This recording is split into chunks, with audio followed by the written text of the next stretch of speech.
live tharadi miyamda asengba adu haibiyu dukan yawra akanda masidadi offer leitena soidana hairakani HG Cassette Gallery da amuktang lingshin birau online price da mobile khudimak loina phangbigani hojik se wana ba matamnina loan gi khudong chabasu aikhoi gi maikai dagi pizari MI gi phone leiba singi su lucky draw leizai chahi loramdai asida adom gi daw adu yabra haina amuktang yengbiu car bike mobile na jingba sing phawba yana leiri ningol chakau bagi special offer gi mathakta aikhoi gi store gi oina su lucky draw tawjari Lucky draw asigi first prize na 32-inch TV, second prize na induction, third prize na rice cooker ni. Singjamai supermarket ta laiba HG Cassette Gallery da lingshin biraktu na khudong chaba ase lawbi ho. Makhal kaya gi award fangaba HG Cassette Gallery ni. Chahi tara gi mathaktagi HG Cassette Gallery na mobile store asida matam nga chanaba mongda offer amadi discount kaya piduna lakchari. Sale khudong cha dablersu loan da mobile lawbi ba yagani. Discount piba khatang natana lucky draw tawduna miyamda khudol kaya am su pijari. Miyamsu Singjamai supermarket laiba HG Cassette Gallery da uktang lingjing birau loina na HG Cassette Gallery gi Facebook page asibu follow tawba singi onasu lucky draw amasu thamjari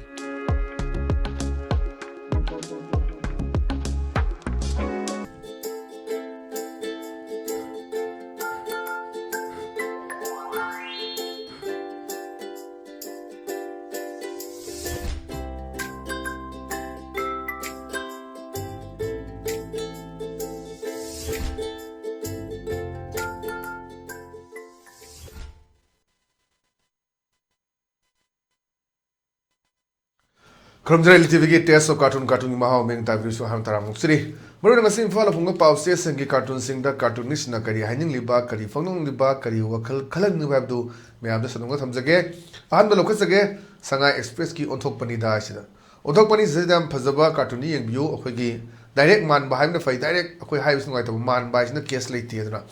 Hanuman ga prime minister Narendra Modi man ba ad Hanuman sina Narendra Modi da ngang bagi sinduni ega BBS ta thamai si man haire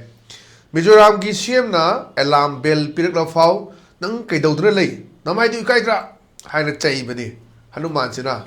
Modi man bisida ada Modi man bisida khume ai di karim ta dine prabhu na adik ta de ude na hangi duni na jo koi host minister of affairs da ge ngarang gi yaw duni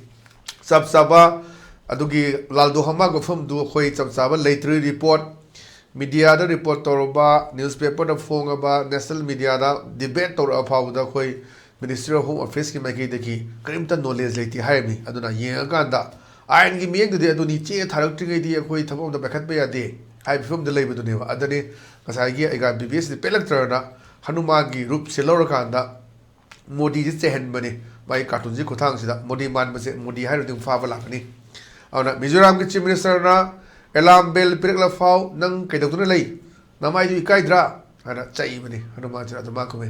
ai di karim ta ka dene prabhu na yam phajaba sigi wan do leba cartoon en thamjage matang de leisina koi chana leba ki loire dana haibdoni loire dana sida khoi gi Manipuri nupi sina khoi bazar da khoi pot che leba lak pane tilo seram kai gra dukandar sida ada dukandar sida man haibani Tilo alugi mamal city sana dagi hena tang do ribra keno ma tau khrena mamal jik tilo da marfu yoba digi chama yoba alu da hoy kai hom pu yoba mayam kem ngang na de check muk law na de haji man ngam na bani leidari singse ade da man hayo ni la khoi gi chakhau di chimgi khutta leire ne na ngasai gi dukandar se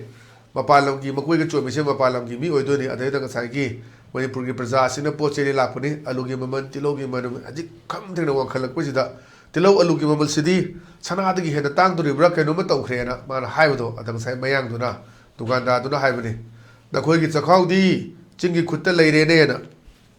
haji ne chingi khutta leire haji ban tong ne kusi gari chani chom pal lebdo nan di mu yanagre hai mu changa mani adagi mu karwa wala sing su moi di mang ba leite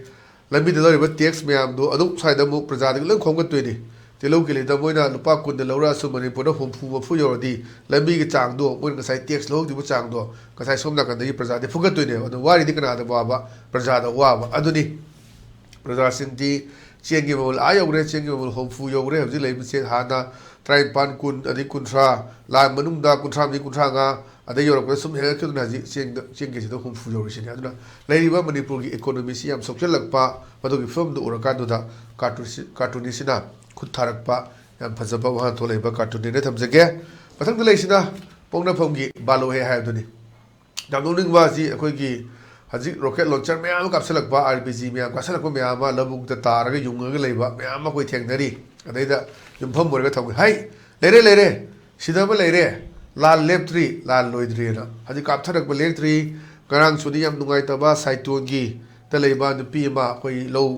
ꯍꯥꯏꯇꯥꯔꯦ ꯐꯣꯏꯕ ꯍꯥꯏꯇꯥꯔꯦꯅ ꯂꯧ ꯈꯥꯎꯅꯕꯒꯤ ꯇꯧꯕꯗ ꯇꯣꯃꯦꯟꯗ ꯀꯥꯞꯁꯤꯜꯂꯛꯇꯅ ꯀꯨꯀꯤ ꯃꯤꯂꯤꯇꯦꯟꯁꯤꯅ ꯀꯥꯞꯁꯤꯜꯂꯛꯇꯅ ꯉꯔꯥꯡ ꯂꯩꯈꯤꯗꯕꯗꯨꯅꯤ ꯉꯁꯤꯅ ꯑꯃꯨꯛ ꯊꯝꯅꯥꯄꯣꯛꯄꯤꯗꯁꯨ ꯀꯟꯅ ꯀꯥꯞꯊꯔꯛꯇꯅ ꯑꯉꯥꯡ heart ꯅꯥꯕ ꯃꯌꯥꯝ ꯑꯃ ꯂꯩꯕ ꯀꯥꯡꯕꯨ ꯃꯌꯥꯝ ꯄꯨꯊꯣꯛꯅꯕ ꯌꯥꯎꯅꯔꯤ ꯑꯗ ꯁꯣꯝ ꯅꯥꯀꯟꯗ ngasi ayuk sukra saitona nongalam da khara tau ge bai pau su lei awna hauji lal leptri sona kanda khoi thadau ganguna khoi kuki na te na hairi thonda lal ka pa leptri sona kanda lal du homana india ne bangladesh ne myanmar ne pulaga christian ni country ma sema pami nuai manipur se nuai mong da lei buduni matani hauji lei fam je lal leptri na sai gi yung jelaga ta le do ba ure rocket maton do rpg maton do ure adai da ash hai leire sidaba leire lal leptri lal loidri haidana yam phajaba sisu wa dole ba cartoon ne thamjage pathang da leisina khoi koelan paugi as loire haibduni yam phajaba ji che khoi mayam da haire ba ki pet warrior adagi facebook warrior ne tawise phamung da lokha lo ne heppaga hekate ba ai sana le ba katam leiri ai thawai ka thokani kaina lawba adagi mi sida ba mi ne tang tabu thagat ba haitaba khoi manipur society le do adu da base ora kana thabak pani ada macha no pa sina phone ji mela le ram ne ba aduga mana hek ta kan mela ga ai yu siba ki da mi ni kaina taw le ram ba ada ma pa ne sa pa ne hai kai no phone pa ra phamung da taw ji ne ma pa ne chai ha ji se dum social media di yeng biu akta ai ji thawai ka thokani ga ha gumba de gi mi kitang taw da chitra kutra yeng de gi leiba mayam su lei haji se kokhala kra ro warek pu yaw rom ne de gi sengdon bu yaw rom ne hande dum tungdang da khara paisal raga dum khara dum hekta wangaga tawba khotpa mayam su khoi madu thengna ba su yam jawre adu mayam du ura ka du da ni kasai khoi cartoon se thambai se ara phone ji pham ji me laga hekta chitra kutra mi ga soi ba yeng le du ni pasa gi khang da ba adu gi film du da base so ba yam phajaba sisu cartoon ni haidana ai thamjage pathang da leisna khoi EL express ki nei re habdu ni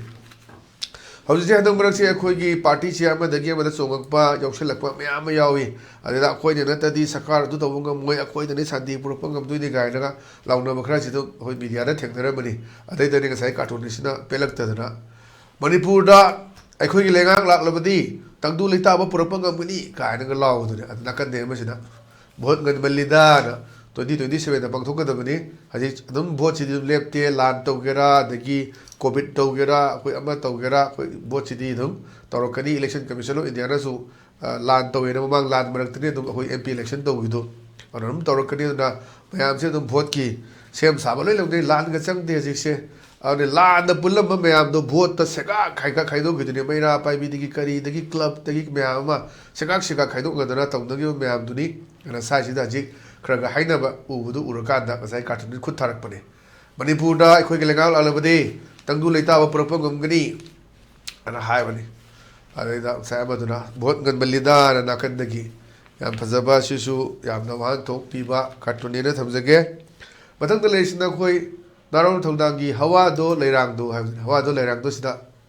school fagal handa bo honari mai roi sing ni khang di hairi ne khabar da school fagalan siena school gi infrastructure do adu fagal ga yaroi da ba oja phan bata ba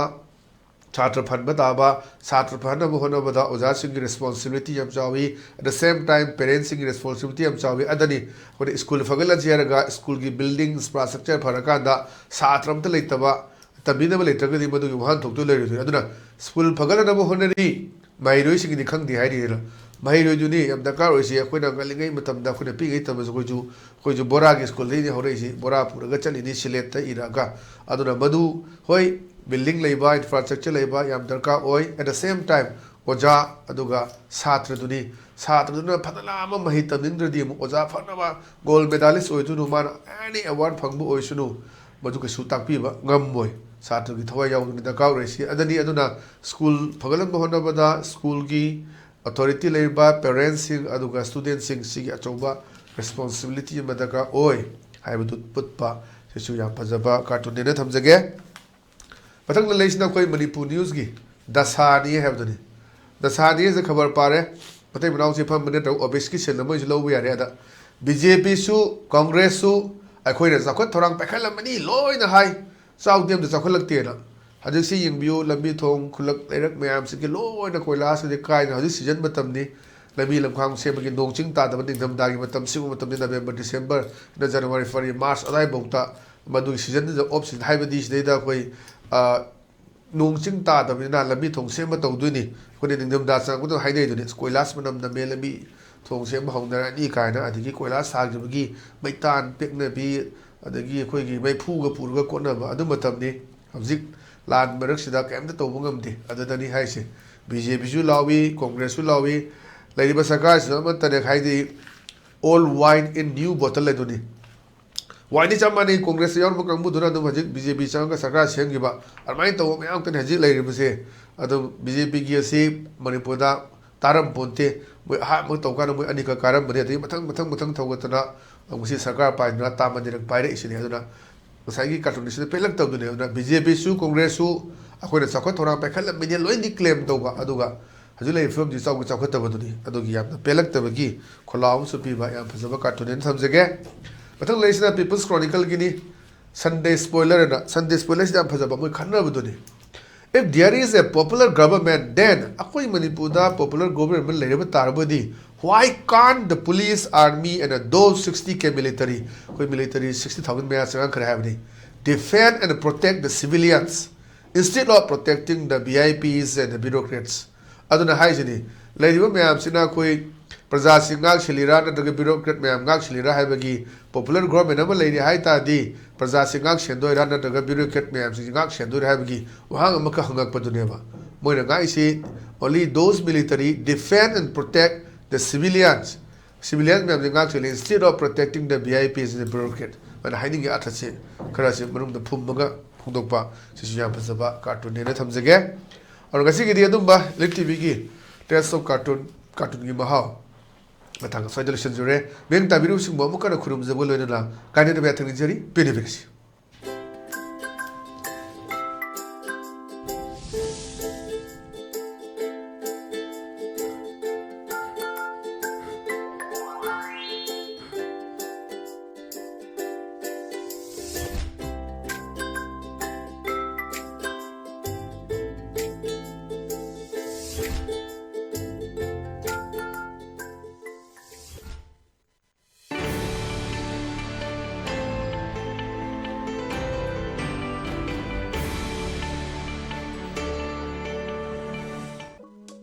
live थारदी मियामदा असेंगबा अदु हाइबियु दुकान यौरा अकांदा मसीददी offer लेतेना सोइदना हायरकनी Aichi cassette gallery दा अमुक्तंग लिंक्शन बिरउ online price दा mobile खुदिमक लोइना फंगबिगनी हौजिक से वानाबा मतमनिना loan गी खुदोंग चाबसु अखोइगी माइकैदगी पिजरी MI गी phone लेबसिंगी सु lucky draw लेजे चही लोरमदाय असिदा अदोमगी दाव अदु याब्रा हाइना अमुक्तंग यिंगबियु कार बाइट मोबाइल न चिंगबसिंग फावबा याना लेरी निंगोल चाकौबगी स्पेशल ऑफर की मथक्ता अखोइगी स्टोर की ओइनसु लकी ड्रॉ तौजरी लकी ड्रॉ असिगी फर्स्ट प्राइस न 32 इंच टीवी सेकंड प्राइस न इंडक्शन थर्ड प्राइस न राइस कुकर नि सिंगजमई सुपरमार्केट लेबा एची कैसेट गैलरी दा लिंक्शन बिरक्तुना खुदोंग चाबा असे लौबी हो मखल कया के अवार्ड फंगबा एची कैसेट गैलरी नि चही तरा की मथक्तगी एची कैसेट गैलरी ना मोबाइल स्टोर असिदा मतम चानबा मोंगदा ऑफर अमदि डिस्काउंट कया पीदुना लाक्चरी सेल खुदोंचा दबलेरसु लोन द मोबाइल लौबीबा यागनी डिस्काउंट पीबा खतंग नतना लकी ड्रॉ तौदुना मियामदा खुदोल कयामसु पिजरी मियामसु सिंगजमई सुपरमार्केट लेबा एची कैसेट गैलरी दा उक्तंग लिंजिंग बिरउ लोइना एची कैसेट गैलरी की फेसबुक पेज असिबु फॉलो तौबसिंगी ओनसु लकी ड्रॉ अमसु थमजरी।